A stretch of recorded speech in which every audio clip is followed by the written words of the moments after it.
Hey guys, Ryan here, and today we're bringing you a replay in the E50 on Himmelsdorf. I'm going to be tuned with Curtis in his Object 432. And this game isn't going to be anything special, but it's my first game with the 105mm gun, and I just thought I'd go over the differences between the 105 and the 88, and if I think it's worth using.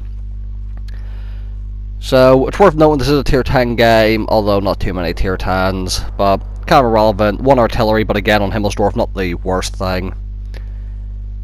And something else to note is Curtis is not a big fan of the 432. It's not really his kind of play style.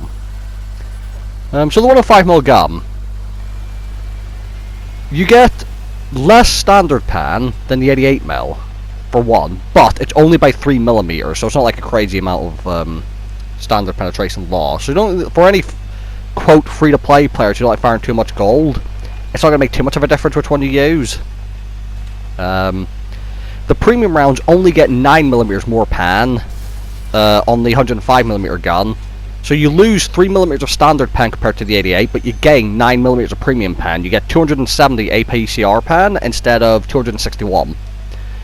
Obviously your alpha damage goes up to 390 from 240, which is very nice. Your accuracy stays exactly the same, and your aim time gets 0.1 seconds worse. But although 3 seconds is terrible aim time, 2.9 second aim time on an 88mm gun, which is a low caliber gun, is disgustingly bad. So 3 second aim time on a 105mm gun is not that bad compared to 2.9 second aim time on an 88mm.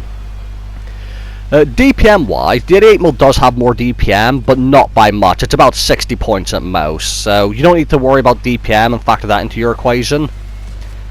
And although I like the Panther 2 gun, I decided that I personally want to use the 105mm. There's a couple of reasons for that. By the way, you see me loading APCR because it's a VKB. In my mind, they just have really strong lower plates. I'm not sure if that's still a thing, if they nerfed it. I can't remember. But they used to have really strong lower plates where 220 doesn't make me feel comfortable. But yeah, as I was saying, the reason I'm using the 105 is in something like a Paladin or a Patriot that has low alpha, and bear in mind they're heavy tank, they have low alpha damage but high rate of fire, but they can get away with it because they have strong turrets. Not impenetrable turrets, but strong turrets, so constantly exposing yourself to get shots into the enemy is not too bad. You can bounce shots. The E50's turret is very weak, so the more you poke and the more often you expose yourself, the more likely you are to take damage.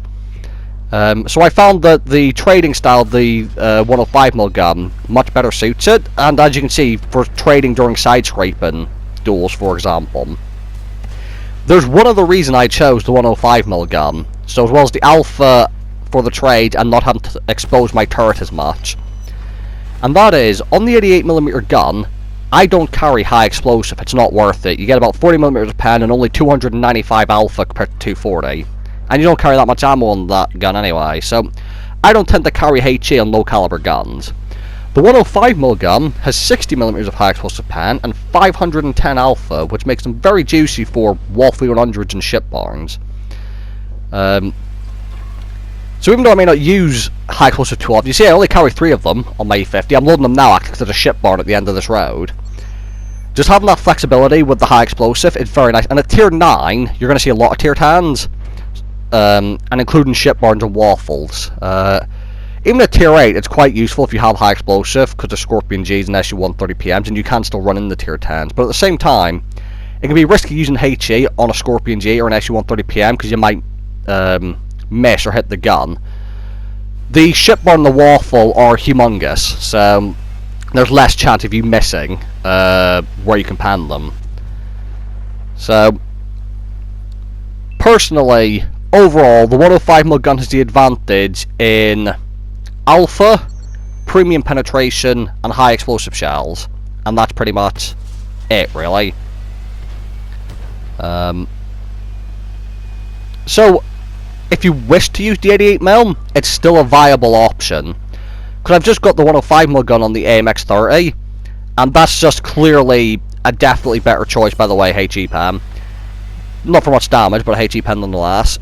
On the AMX-30, the 105mm is just better than the 100mm stock gun. And don't get me wrong, the 100mm stock gun is actually really nice for a stock gun, but I'm never going to choose to use the 100mm over the 105mm. But on the E50, there is an argument to be made for using the 88mm, but personally, I'm going to stick with the 105 for the HE shells.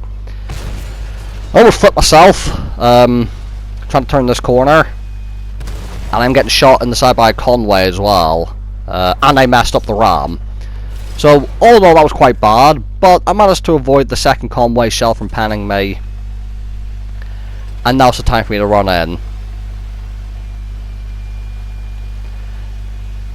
And DPM battles are never something you want to get into anyway, because as I said, even with the 88mm gun, you only have about 60 more DPM. Come around, finish off the Conway, and higher alpha is good for finishing off low health tanks. Gonna reload just in time for the Prima Victoria, and just say it's easy farming at this point. I'm gonna leave my team to deal with the artillery, they don't need my help for that, I hope. And I'm gonna start running up towards the hill. So, I'd be quite interested to know what you guys did, or if anyone actually uses the 88mm over the 105. Because I said, it is a competitive gun, the Panther 2 88mm, and it does have advantages over the 105, but I don't know, I remember playing through the E50 and I kind of kept wanting to go back, if it wasn't for the fact that I got the high explosive shells, because I quite like having high explosive, not just for like shipburn and waffles, but sometimes I end up behind a medium tank and I think, can I pen him with HE? And I just like to try that sometimes. Also, high explosive is useful for blowing tracks off. So if the higher alpha you've got, or if you've got HE in general, you can aim for the drive wheel and you've got a much better chance of blowing the tracks off with one shot, as opposed to with the 88mm where I don't carry HE. If I tried to track someone with the 88mm, it would usually take 2 or 3 shots to do so. Whereas with the 105mm, you can usually track with one shot with the AP if you hit the drive wheel, and you could definitely track with one shot with the high explosive, which is very useful because I'm sure you've all been there. You run up to an enemy, you shoot him in the tracks right before a teammate shoots him, don't track, you miss out on about 1,000 assistance, which is quite sad. The game's over for a final kill. I came third on the team on XP, but a decent result nonetheless. And as I said, this game was just to talk about what I thought about the 105mm gun. So, thank you guys for watching. Hope you guys enjoyed the video, and I'll see you all in the next one.